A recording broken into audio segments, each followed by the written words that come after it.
into Mr. Trump's involvement in the January 6th attack on the Capitol. Let's get straight to Hallie Jackson and just set things up before we hear from the Attorney General here. Hallie, where does all this come from?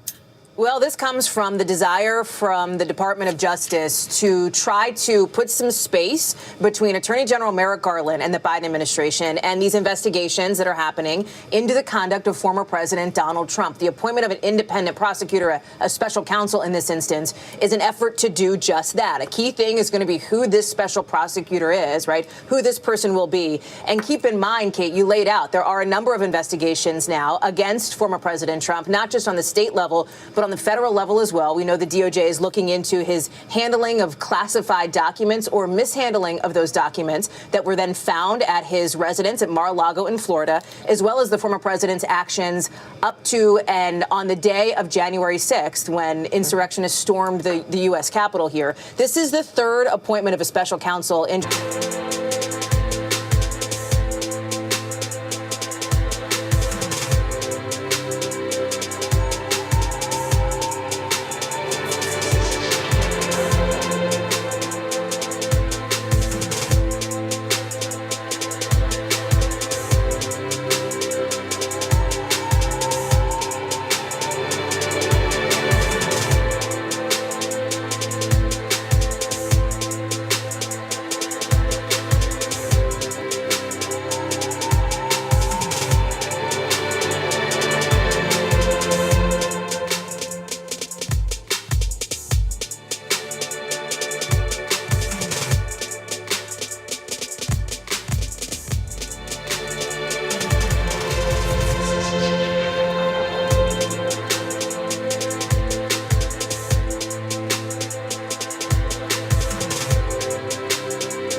To announce the appointment of a special counsel in connection with two ongoing criminal investigations that have received significant public attention.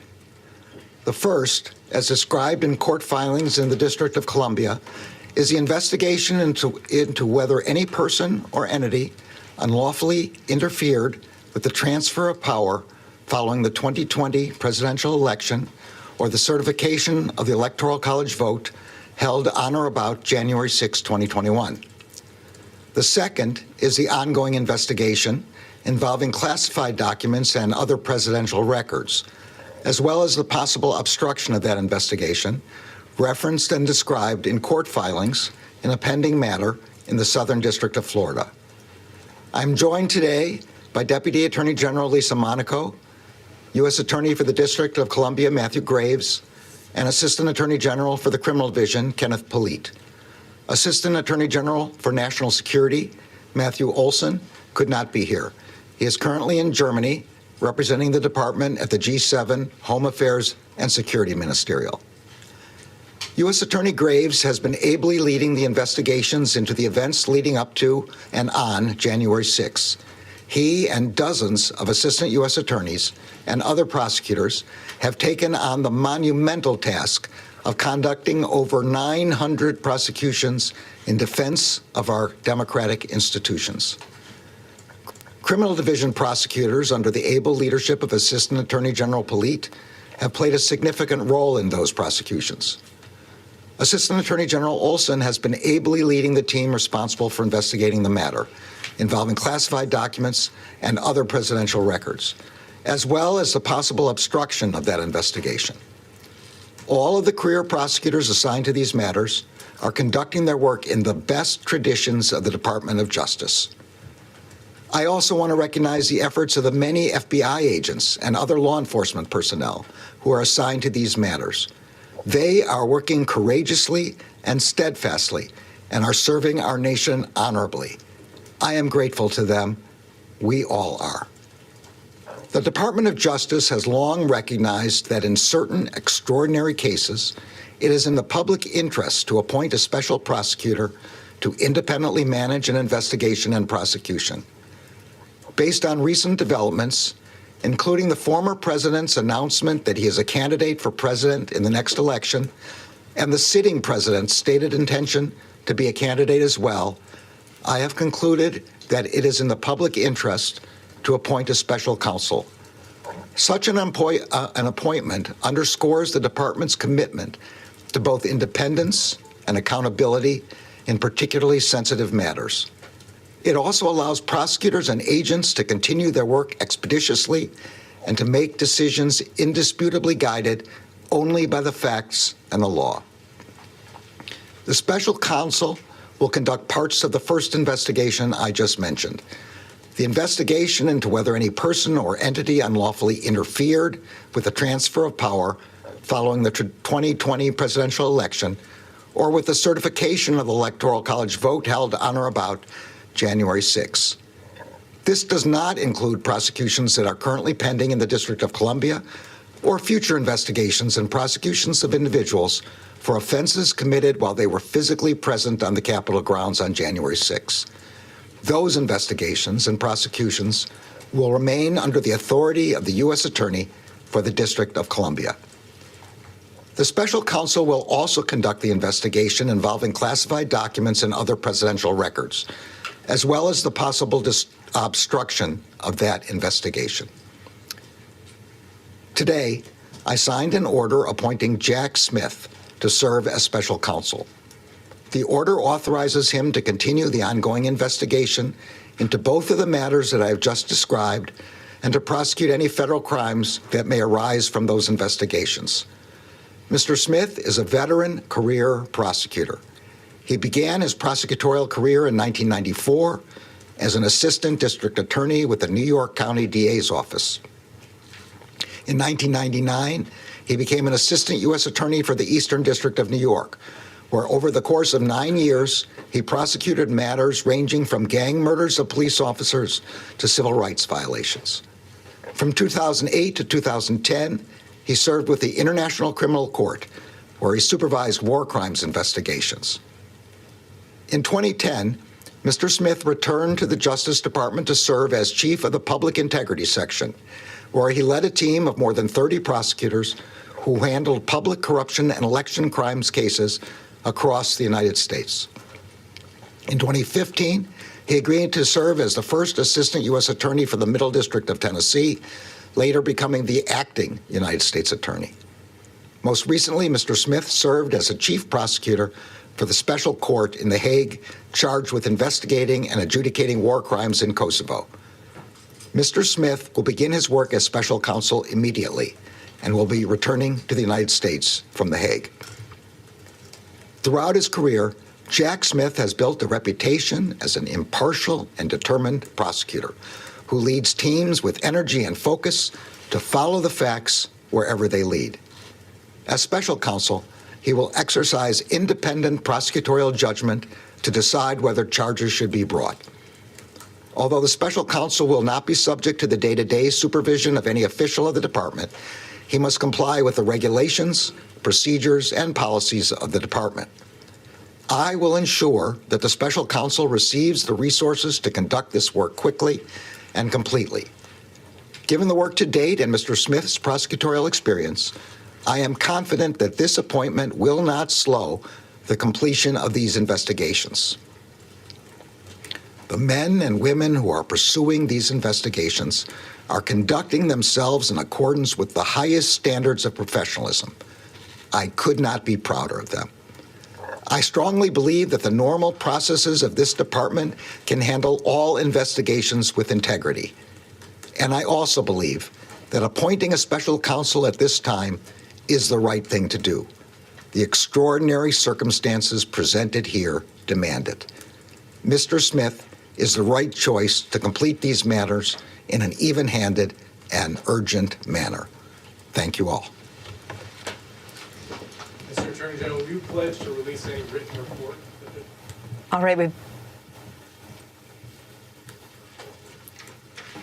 we've been listening to the Attorney General there, Merrick Garland, announcing the appointment of a special counsel who will now handle cases looking into former President Trump and specifically looking at whether charges should be filed against the former president. Let me go back to Hallie Jackson, who's with us in Washington, our senior Washington correspondent.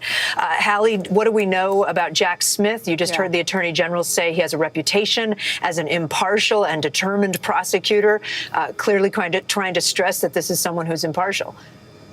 And that's key for Merrick Garland to stress here, Kate, is this big question now in front of us has now been answered, right? Who is going to be the special counsel? So you have now this extraordinary moment where, as the Attorney General laid out, you've got Jack Smith being brought back from overseas where he's been on assignment for the last 4 years, coming to the United States to undertake this investigation. He is somebody who I'm interested in his time as chief of the Public Integrity Section, for example, where he handled issues of public corruption, of elections crimes, too. He has a lot of international experience as well. Presumably, the Attorney General believes that that would help give Mr. Smith the imprimatur of impartiality here, which is going to be critical. I am not convinced, Kate, that that is going to insulate this special counsel from the potential for attacks from Donald Trump and his allies. But you did hear the Attorney General specifically cite why he is deciding to take what he called this extraordinary step, and that is because Donald Trump is now a 2024 candidate. It looks as though President Biden is going to run again in 2024. He says he has not made that final decision yet. He's going to consider it over the holidays with his family, but he is leaning, as he has said, in that direction. That is the reason why the Attorney General is taking this step.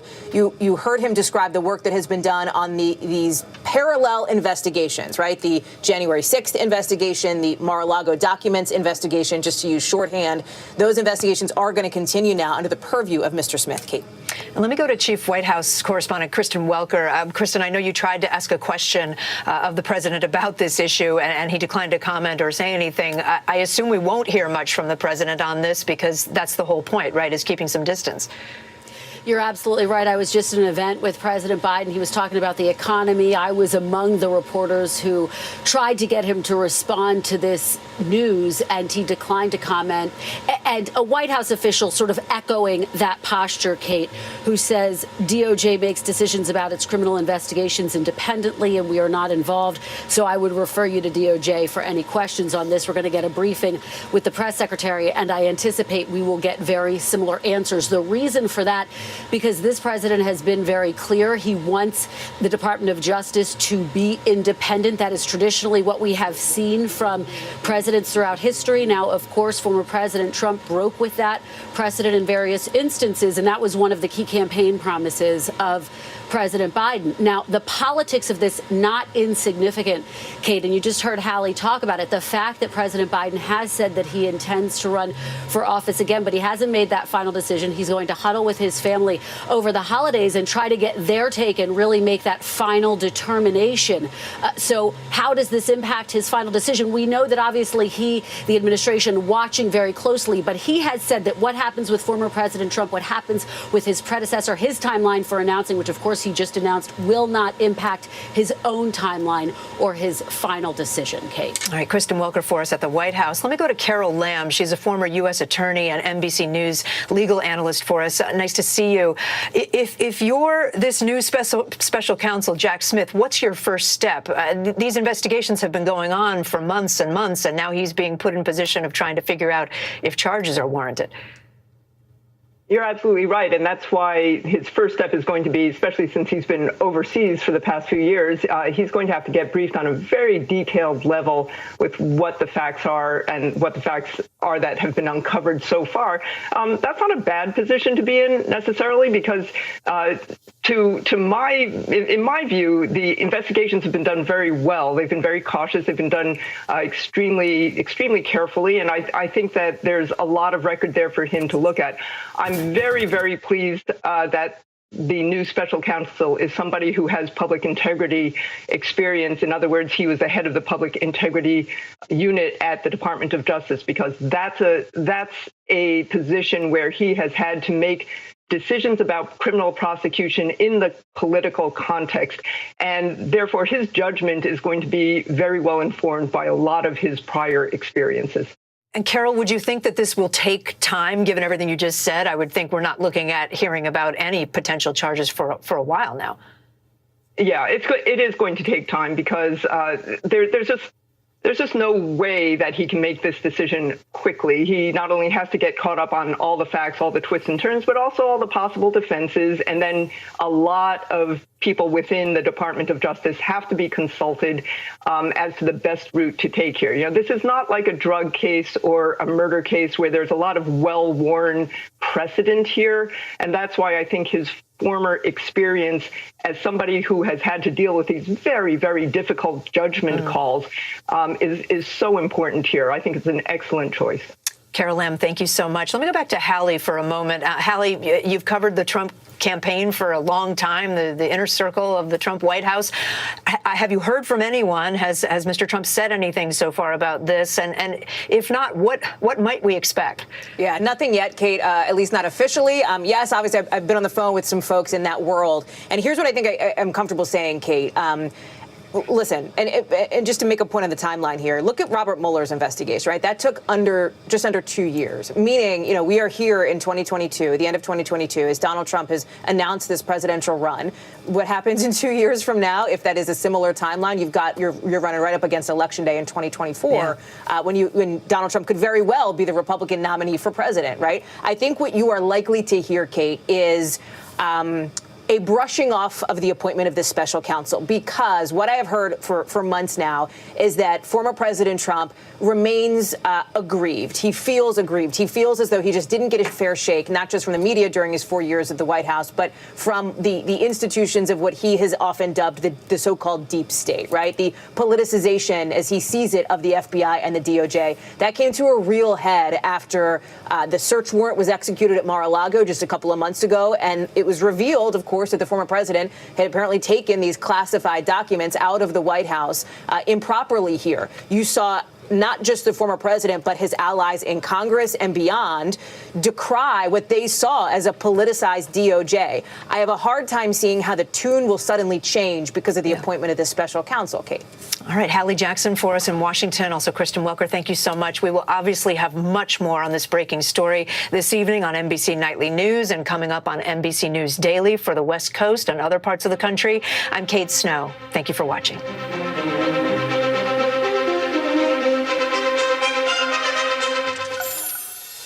And welcome back. We want to start with some of the stories making headlines on NBC News Daily. U.S. Attorney General Merrick Garland appointing a special counsel to determine whether criminal charges should be filed against former President Donald Trump. Former federal prosecutor Jack Smith will be tasked with investigating the former president's actions over the classified documents found at Mar-a-Lago, as well as the president's actions surrounding the January 6th riot at the Capitol. Disgraced former Theranos CEO Elizabeth Holmes is scheduled to be sentenced today in Los Angeles. Holmes was convicted in January on 4 counts of fraud for misleading investors about the company's technology and finances. Holmes faces up to 20 years in prison. However, her defense is asking for 18 months of house arrest. And New York Congressman Hakeem Jeffries has formally announced his bid to replace House Speaker Nancy Pelosi as the House Democratic leader. His announcement comes less than 24 hours after Pelosi announced on the floor of the House that she would not be running for House leadership again. If elected, Jeffries would become the first black person to lead a party in Congress. Twitter employees who are staying on after CEO Elon Musk's ultimatum are having a tough time working from the office today. According to a company email obtained by CNBC, all Twitter buildings are temporarily closed through Monday.